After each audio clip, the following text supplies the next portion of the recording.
Well, good morning, everyone. Welcome to day 23 of the Democrat shutdown. And today, you all know, we have a special guest with us. We're delighted to welcome back to Congress, U.S. Secretary of Transportation, Sean Duffy. I enjoyed serving with him in my first few years here, and we're grateful he's serving our country in this very important position right now in these very challenging times. He's a very busy guy, but he'll give us a few minutes to give you an update here in just a moment.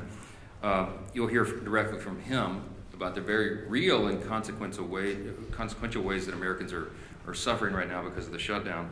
I just wanted to give you a brief update, and then I'll turn it over to the Secretary. But by way of review, the reason that my colleagues and I have come in here every morning now during this painful Schumer shutdown is because we have to share the facts and we have to share the simple truth with the American people. And why is that? Because the Democrats are working overtime to try to hide those facts and to try to distract from the very simple truth here. They want you to forget that just 5 Senate Democrats could reopen the government today. All we need is 5 of them. They try to pretend that their counter-proposal deal doesn't reinstate free health care for illegal aliens, $200 billion of taxpayer funds. They try to pretend that their counter-proposal would not send billions of dollars in wasteful spending for social projects in foreign countries overseas. They don't want you to look at the facts. They don't want you to look at the paperwork that they themselves filed as the counter-proposal. And they refuse to admit that this entire shutdown is one big political game to satisfy the radical Marxist base of their party. But that is exactly what is going on. And I want to be absolutely clear about this. Democrats would not have shut the government down this time if their political careers did not depend on it. And that is not some Republican talking point. That is the objective truth. If it wasn't already abundantly clear, the number 2 Democrat in the House yesterday openly admitted to that fact. Catherine Clark, as the House Democrat whip, she works right under Hakeem Jeffries as the number 1 Democrat, and she was in an interview and she said to one of your colleagues sitting here on the front row, quote, "Of course there will be families that are going to suffer, but this is one of the few leverage times we have," unquote. It's shocking to hear them say that out loud. By her own admission, she knows that the American people are suffering. Democrats know that millions of federal workers are desperate for their paychecks. They know that thousands of flights have been delayed. They know that SNAP benefits and nutrition assistance for women, infants, and children are in jeopardy for millions of American families. And yet, they don't seem to care. But you know what? Take heart, America, take heart, because all your suffering is for a good cause. It's for the Democrats' political leverage. That's what the number 2 Democrat said here yesterday. It is utterly shameful. The obvious truth is that only a Democrat could get away with saying such abhorrent things without the media batting its eye. I guarantee you, if the tables were turned, if the Republicans were the ones holding the country hostage and openly admitting to it, it would be absolutely explosive. It would be wall-to-wall coverage, and everybody in this room knows that. Every single mainstream media outlet, every newspaper in America, every single day would have that on the top fold as the big headline. But of course, that's not what's happening right now. Coverage of all this has been sporadic and almost every time spun to try to somehow favor the Democrats who have put us in this mess. Democrats own this. They've said so themselves, and you just have to listen to their own words. Don't listen to us. Chuck Schumer himself said infamously, "Every day of the shutdown gets better for us," meaning the Democrats. And then you had the Democrat whip here say yesterday, openly admitted, they're holding the country hostage for their political leverage. They're perfectly fine with that. They're perfectly okay with real pain being felt by real Americans as long as it helps their political agenda as they see it, as long as they can force $1.5 trillion new dollars in spending on America and get illegal aliens back on health care funded by U.S. citizens. That's their counterproposal. And largely, so many in the media are turning a blind eye to that. Well, as I said earlier, we've stood up here every day and talked to you about some of the terribly harmful effects that the Democrat shutdown is causing on Americans. We talked about troops at risk of missing their next paycheck. The nutrition assistance for women, infants, and children is under threat. Now, SNAP benefits will not be sent to those who truly need it. But there's another very important group of federal employees that we want to highlight today because they also aren't getting paid and the consequences are being felt around the country. Air traffic controllers, some people call the policemen of our skies, they have been showing up at work without pay. And news reports have suggested that these men and women are seeking outside employment just to keep their families afloat. Some of them are working these long shifts, and then they're hopping in a car and driving for Uber, or they're delivering for DoorDash all night. And you just have to think about what a heavy thing that is. These men and women have one of the most stressful jobs in America. They cannot be 99.5% accurate or 99.9% accurate. They have to be 100% accurate 24 hours a day, 7 days a week. And now they're being forced to work longer hours, take on multiple jobs, and maintain the same level of excellence, again, all while Democrats hold their paychecks hostage.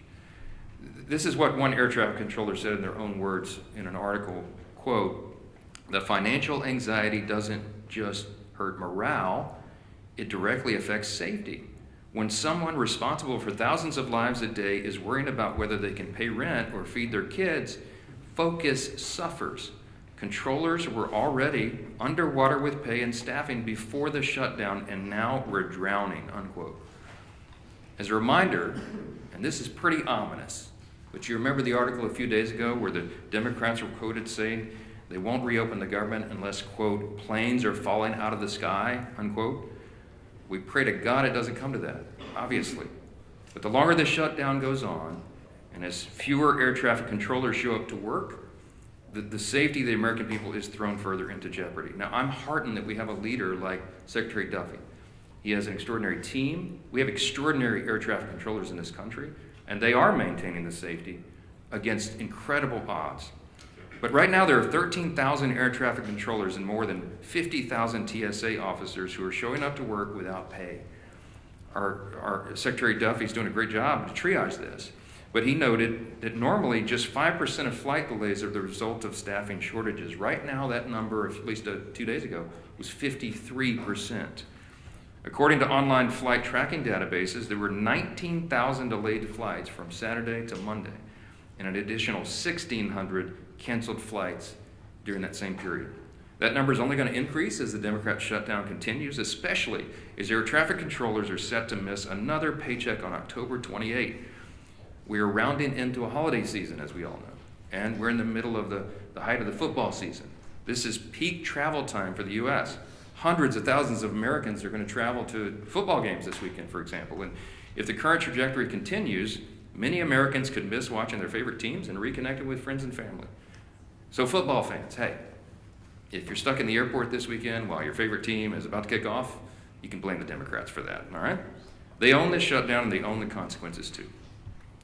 So now here to share this firsthand perspective, some of the ways the shutdown is stretching thin American air travel and all of our air infrastructure is our extraordinary Secretary, Sean Duffy. And then after he speaks, you will hear from the chairman of Transportation and Infrastructure, our committee here in the House, our good friend, Sam Graves. Mr. Secretary, thank you so much for your time.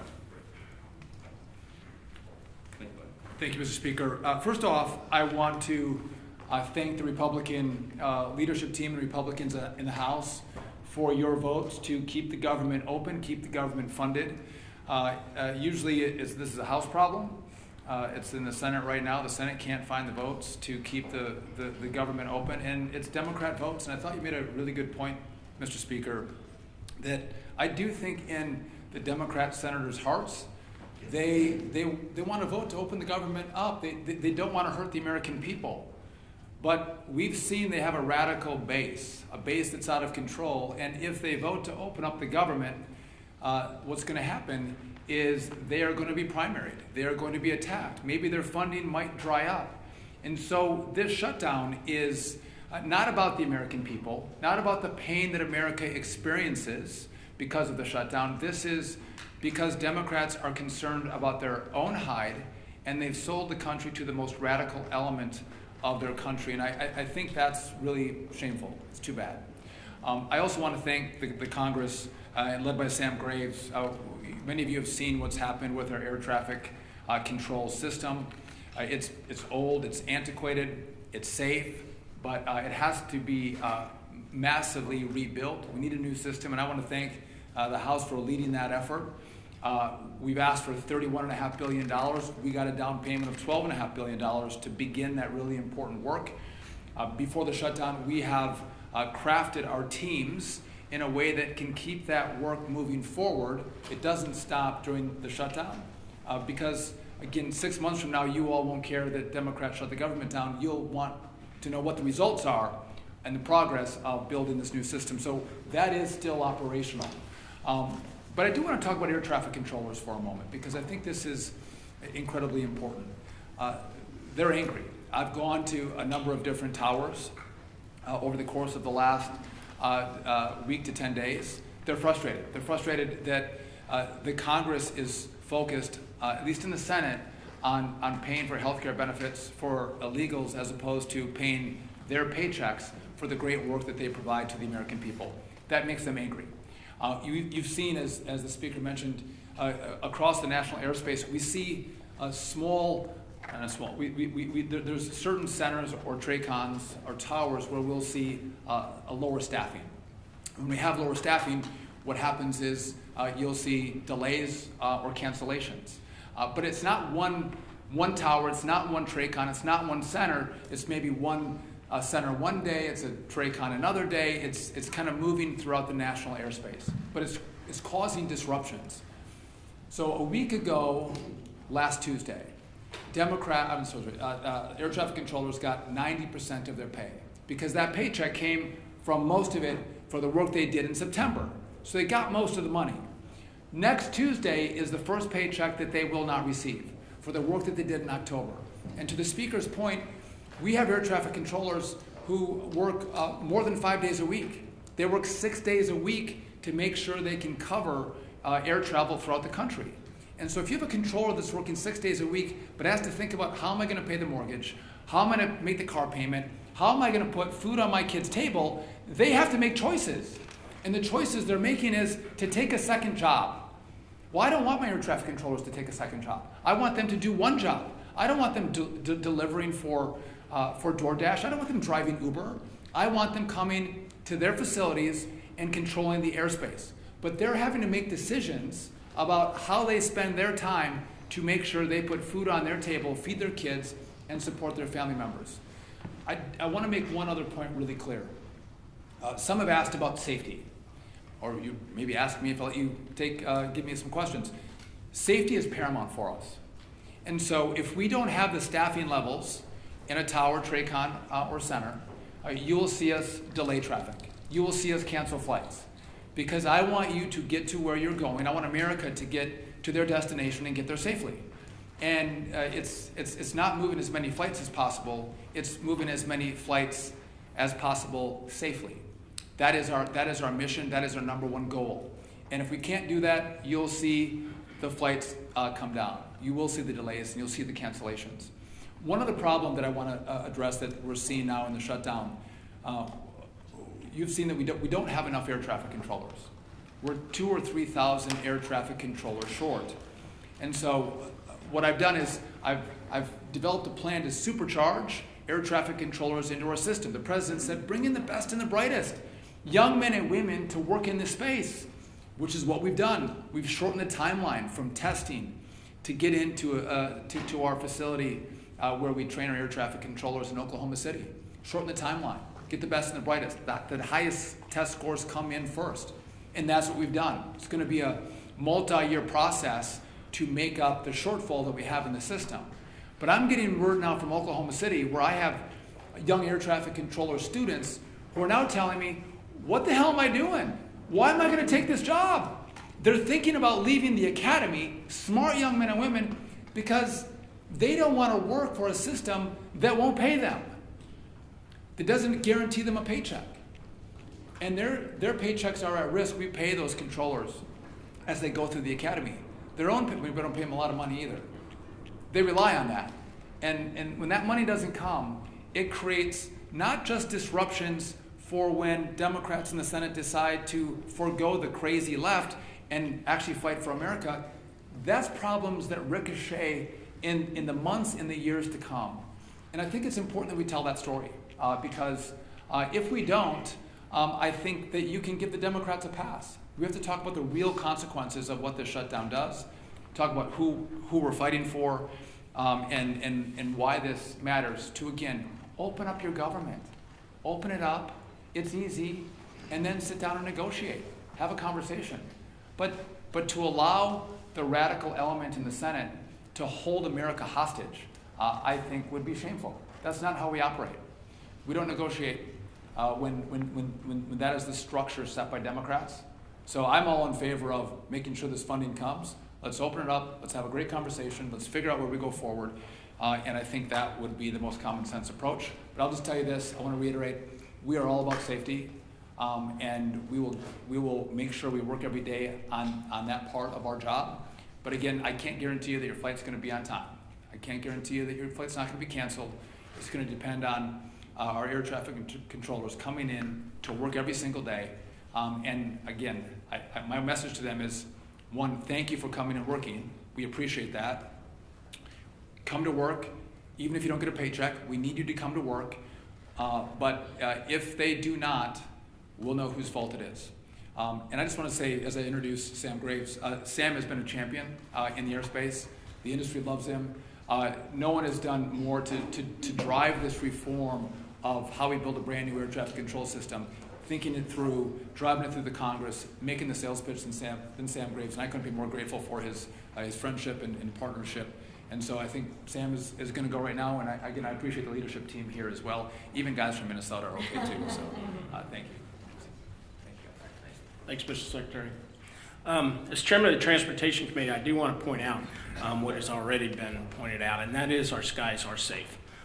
They are very safe for folks to travel and for folks to be able to get to where they need to go. And I do want to commend our air traffic controllers straight up, because, and this just goes to show you just how steadfast they are. They're showing up for work, they're doing the job, and they're making sure that that our skies stay safe. I've got a number of good friends who are air traffic controllers, and they have expressed extreme frustration because of this situation.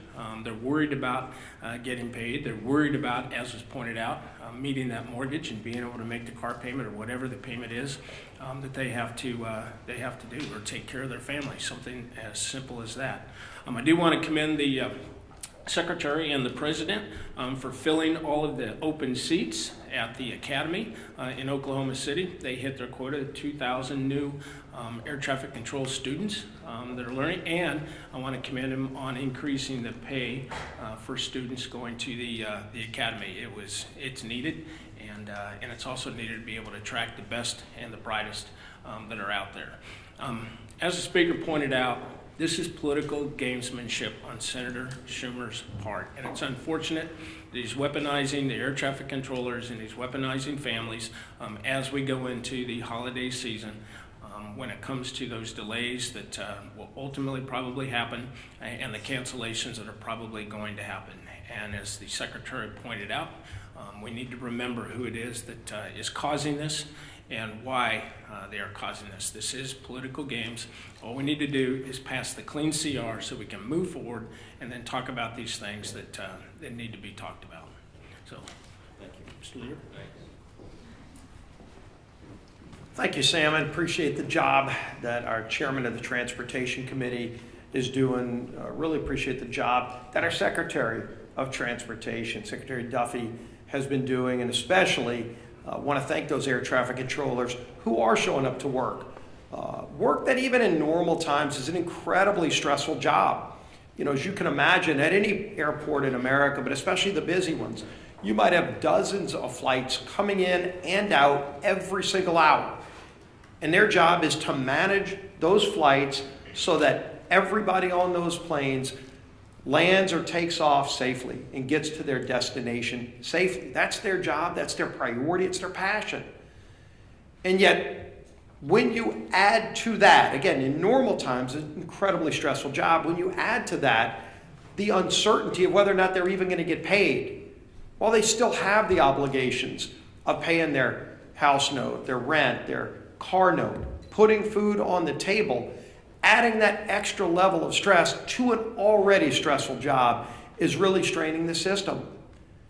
And so as Secretary Duffy talked about, some have taken to get second jobs, jobs that take them away from their current job. It's led to flight delays. It's led to real hardships for American families. As we're approaching Easter, Thanksgiving in just a couple of weeks. Imagine you're planning your Thanksgiving vacation to go see your family somewhere else. Maybe a kid returning from college to go see their family for the first time in a few months. And you don't know if the flight is going to be scheduled, if the flight's going to be on time, if you're going to be able to make it home. This is unnecessary. And people are starting more and more to ask the question, why is this going on? Why do Democrats continue to vote no? Not on a bill that solves all of our differences, a bill that just keeps the government running, puts the food on the table of those air traffic controllers while we negotiate our differences. That's all we're talking about, a clean CR, a bill that just lets us keep the government running while we still negotiate the big differences we have. And more over the last few weeks, you've heard Democrat senators say it out loud while they're casting no vote after no vote after no vote. Hundreds of times, by the way. Over 600 times, Democrats in Washington have voted to shut the government down. Think about that. Over 600 times between the House vote, the Senate votes over and over again as if it's just some repetition. All it takes is 5 Democrat senators to have the courage to say, let's just open the government back up again so we can negotiate our differences. But they're starting to say publicly what we've said out here, what they've been saying privately, is they're scared to death of their far left radical base. That's why the Democrats did it. It has nothing to do with policy differences. That's what we can negotiate when the government's open. And everybody knows that. And so why are they doing it? And here we go. And you heard the speaker talk about it. But you had the House Minority Whip. Quote, shutdowns are terrible, of course.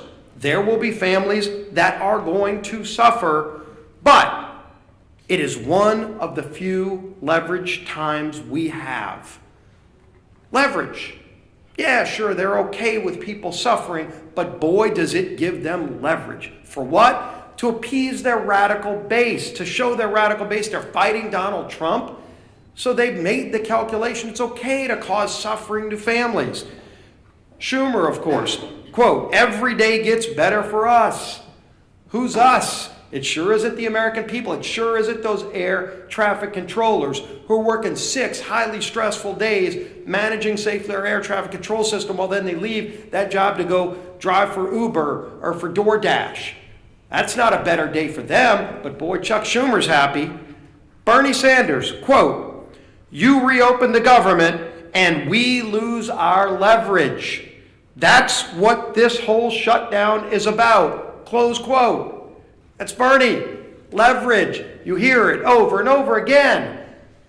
The American people, especially federal workers, are considered by Democrats to be leveraged, to be pawns in their game.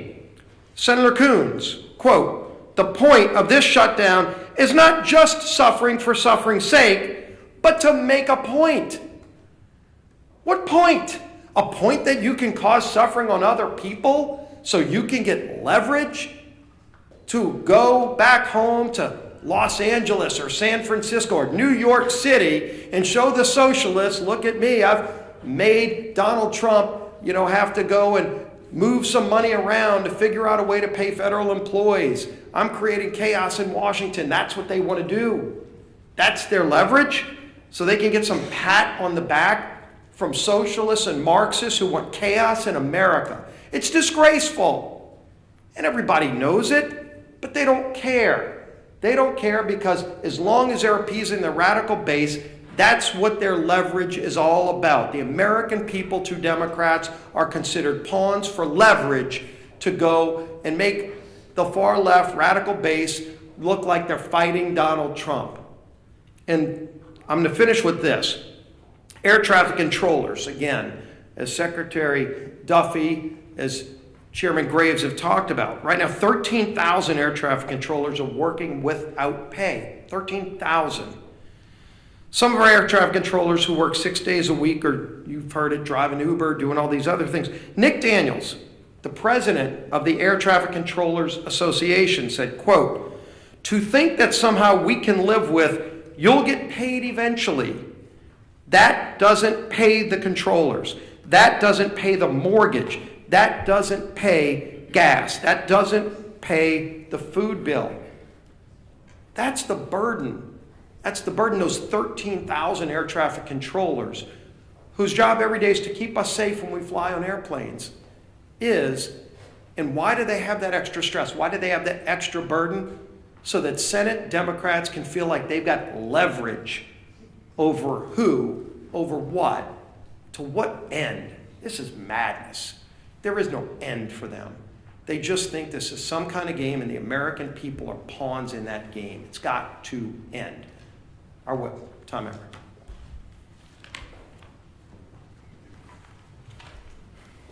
Shutdowns are terrible. Of course, there will be families that are going to suffer. We take that responsibility seriously. But it is one of the few leverage times we have. You've heard that 3 times now. A direct quote from the number 2 Democrat in the House, Catherine Clark. Meanwhile, in Massachusetts, which is Catherine Clark's home state, 45,000 federal workers are being forced to figure out how they're going to pay their bills next week. More than 1 million SNAP enrollees and 123,000 women, infant, and children who require nutritional assistance, they're going to be impacted, Catherine. Telehealth services and a home hospital program have been put on pause. Tens of thousands of travelers who come through Massachusetts airports are at risk of experiencing flight cancellations and delays, as you heard from the secretary this morning.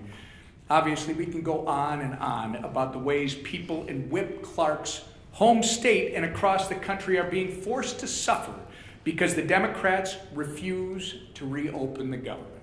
But they don't care, because to them, suffering is leverage. To them, this is one big political game.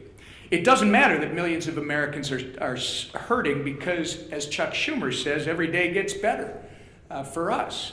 What a disgusting, despicable mentality to have.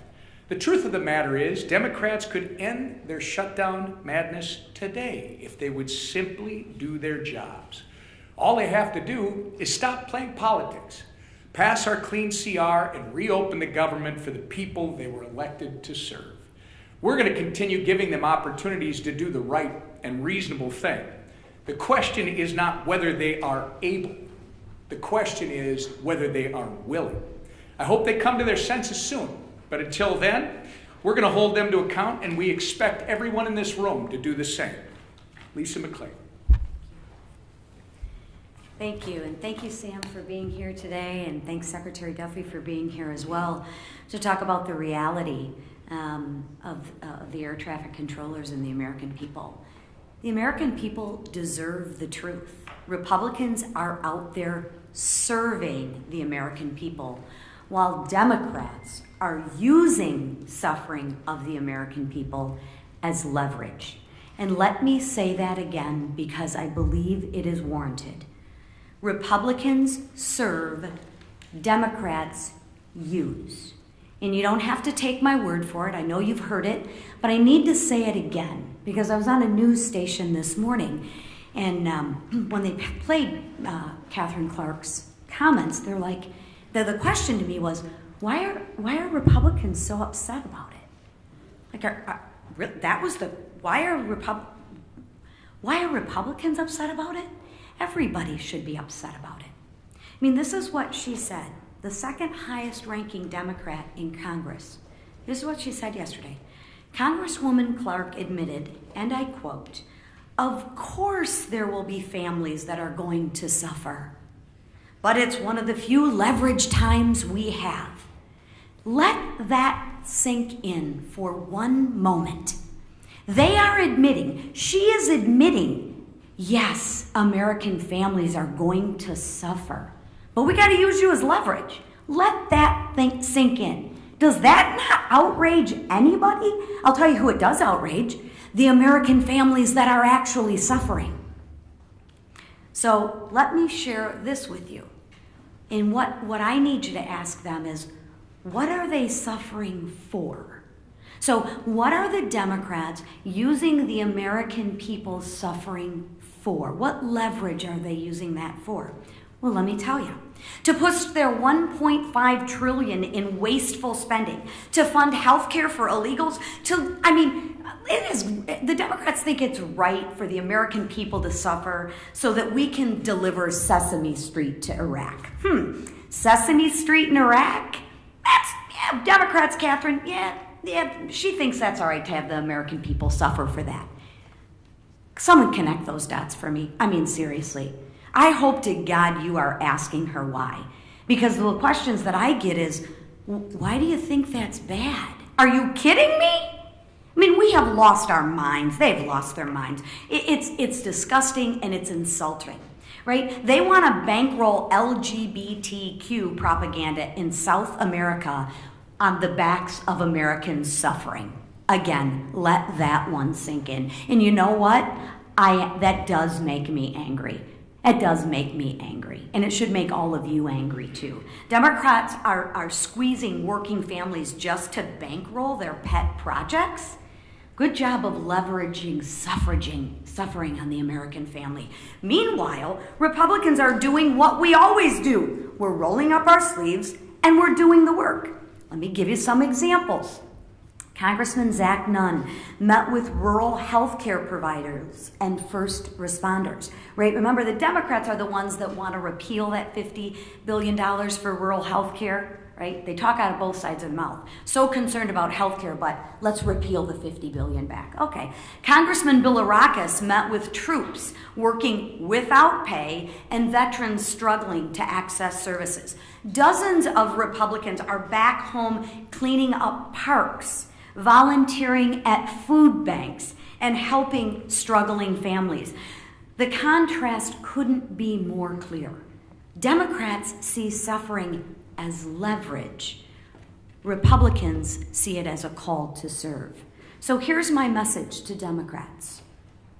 Stop holding the American people hostage. Stop being okay with Americans' families suffering. Stop playing games. Open up the government. Get back to work, and get back to work to serving the people who actually elected you to do your job. Thank you. All right, a few questions? Manu, go ahead. You said yesterday you were still trying to get the details of this $230 million the president has asked for the Justice Department to pay for his legal bills. Now that you've had some time to get the details, are you okay with taxpayers potentially being on the hook for that kind of money? I'm not trying to dodge the question. I haven't had time to get the details, okay? It's still on my things to do list. Yesterday was almost literally a 21-hour workday. Yes, sir, back row. There's legislation in the Senate to pay air traffic controllers during the shutdown. If that does pass in the Senate, would you bring the House back to vote on that? And then, absent congressional action, would you work with the White House to find a way to pay air traffic controllers during the shutdown? And where would you pull that money from? Well, let me answer the questions in reverse order. We did work with the White House to get air traffic controllers paid. It's called the Clean CR. We passed it in the House September 19th. By my count, it's 33 days ago. It's been. Sean Duffy just said that air traffic controllers are going to miss a paycheck. Yes. They're trying to find. The White House has bent over backwards to mitigate the harms to the American people. We got WIC funded by bootstrapping a 1930s era statute regarding tariff revenue. He found unobligated funds in the R&D accounts at DOD to get the troops paid in the middle of October. But we're running out of resources. They're running out of creative ideas, and there is not an existing pot of money that could cover the air traffic controllers' salaries right now. And so that is why we have to get the government reopened. Again, every Republican has voted repeatedly to do that very thing, to pay everyone and make all this madness stop. And the Democrats have now voted 13 times to keep the government closed. With regard to your first question, there will be a measure on the Senate floor today that Leader Thune and the Republicans are desperately trying to make sure that all these people are covered. They want all essential workers in all these categories to actually get their paycheck. even if the Democrats keep the government shut down. We are told that the Democrats have vowed to vote no on that measure. So they will not vote today. That's what we understand to be the case. They will vote against restoring paychecks to troops, Border Patrol agents, air traffic controllers, TSA agents, and all the rest. And it's unconscionable to us, but again, it's another step in their political game as they're using all of these people, hardworking Americans and their families, as leverage for their political purposes to cover their own tails with the radical left. Chad. If it's so important to pay the air traffic controllers, you said you want to see what happens. Why wouldn't you commit right now and say, we're going to have the House back in session, we're going to vote? Because you know as well as I do, sometimes when one body moves something, it gives emphasis to the other body. Well, no, I don't know that. We just demonstrated it's not true, Chad. We passed the CR to get everybody paid. If I brought everybody back right now and we voted on a measure to do this, to pay essential workers, it would be spiked in the Senate. They're going to show you this afternoon that they would spike that bill. So it would be a waste of our time, and it would take the pressure off Chuck Schumer to get his job done and open the government again. This is what's so infuriating to us. Yes, sir. You said yesterday that this needs to be assessed on a day-by-day basis. Now we're on day 23. Has the needle moved at all during the last 24 hours, and what's it look like the next week or so? Well, look, we do assess it day by day, hour by hour, because if you remember, the original CR was going to extend and allow 7 additional weeks for us to finish the appropriations process to November 21. Well, now they've eaten up, the month of October, and we're getting closer and closer to that deadline, and so it is something that we take into account. It's a day-by-day evaluation. I will tell you that appropriators are working right now, even though we're not on the House floor, and they're preparing the next batch of bills, and there's discussions going on at the leadership level and among appropriators across chambers and across the aisle, because they're serious people that understand we have to do serious work, and so we continue to evaluate it. But our plea today is to the Democrats: please, 5 centrists in the Senate, do the right thing. You know what the right thing is. Play the tape. You can find a floor speech or media interview with every single Democrat in the Senate. Every single one of them have given impassioned speeches. We could come up here in lieu of a press conference and show you their own words, where they say that this should never happen, that it would be harmful to the country and harmful to people, and now they're saying they don't care. They know better. They know in their hearts this is wrong, and we're asking them to stop it. Back row. Last question. Speaker Johnson, Louisiana and a lot of other states have warned SNAP recipients they won't get benefits next month. Reportedly, Senate Republicans are considering a bill standalone on that. If they did pass it, would you be open to doing so here? If the Senate passes the bill, then the House will address that. I've talked to my Governor Jeff Landry in Louisiana, who greatly laments. We have lots of SNAP recipients in our state, as we do in many others. And you're talking about, I think it's 42 or 43 million Americans rely upon that vital service. And it's unconscionable that they would be held at bay and held as leverage on this. That's the pain that Chad Perkam asked Whip Clark yesterday, the pain that American families would suffer. And she said, yeah, it's regrettable, but hey, this is our time of leverage. We just let their own words speak for themselves. We're not for that. The Democrats are. I'll leave you with this thought. Republicans have now voted 13 times to open your government. The Democrats have voted 13 times to close it. The Democrats own this shutdown and all these horrible consequences, and you need to remind them of that. Thank you. Appropriations bills, Speaker Johnson.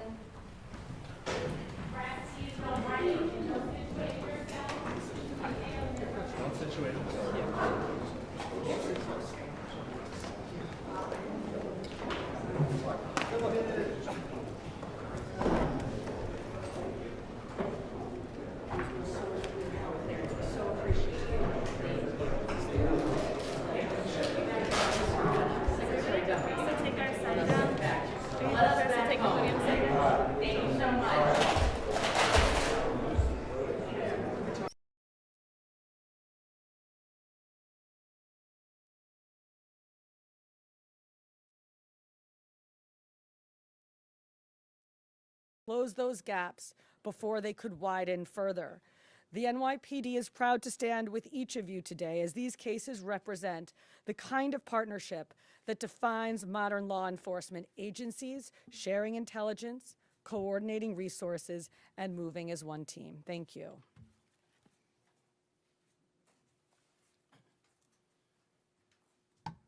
If anyone has any questions that they'd like to ask, now is the time. I had a question about the structure of the case. Is it the investigation into one case, did that lead into the discovery of the other? If you could talk more about the link between the two. I'm not at liberty to discuss either the background of the investigation itself or the investigation as it continues. So I'm afraid I can't really explain to you other than the fact that both cases have been unsealed today, and there was an overlap that has been discussed already with respect to certain of the defendants. Yes. John Porter claimed that he had a gambling addiction. Did Rozier or Billups or David Jones claim the same thing at all? With respect to any allegations or defenses that have been made by any of the defendants, they will have their opportunity to present them in court. We're not here to air those at this time or to discuss them. Yes.